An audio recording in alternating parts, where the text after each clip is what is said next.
Hey Freedom Lovers, this is Dr. Peterson Pierre with America's Frontline Doctors bringing you today's Daily Dose.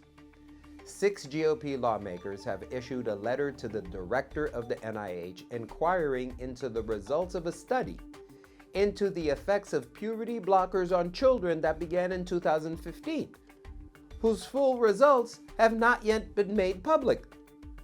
Quote, taxpayers have the right to know the outcomes of the research they fund, particularly when the intervention studied has life-altering impacts, end quote. It's not the lawmakers' first inquiry on the subject. The letter is a follow-up to inquiries launched by lawmakers last year after 2 children who identified as transgender or non-binary died by suicide while receiving hormone therapy as part of the study. The New York Times shockingly reported that the results remained unpublished for political reasons.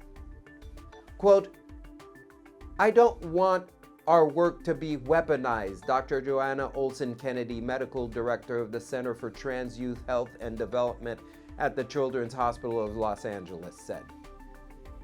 End quote.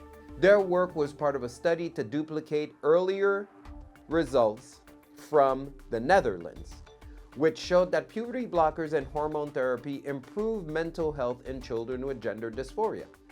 Olson-Kennedy, along with other researchers, worked with over 400 children, placing the 95 younger children on puberty blockers and giving the older group cross-sex hormones.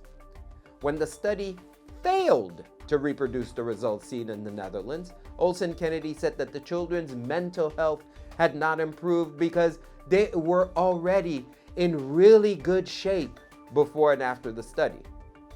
Curious, because she and other researchers had reported the exact opposite in August of 2020.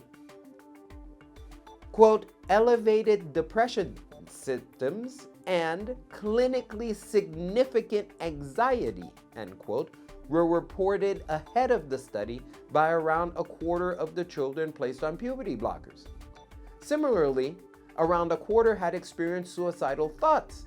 Quote, life satisfaction was lower amongst both cohorts compared to population-based norms, end quote. This request also comes a year after the United Kingdom, Finland, and several other European nations have shifted away from such interventions in treating minors with gender dysphoria. The shift in the UK was prompted by a report by Dr. Hilary Cass, which I've reported on before, known as the Cass Review, which examined the effect of these treatments on children.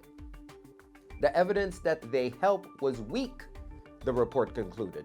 The Cass Review was widely endorsed by both sides of the aisle in the UK and led that nation to cease prescribing these treatments in children under the age of 18.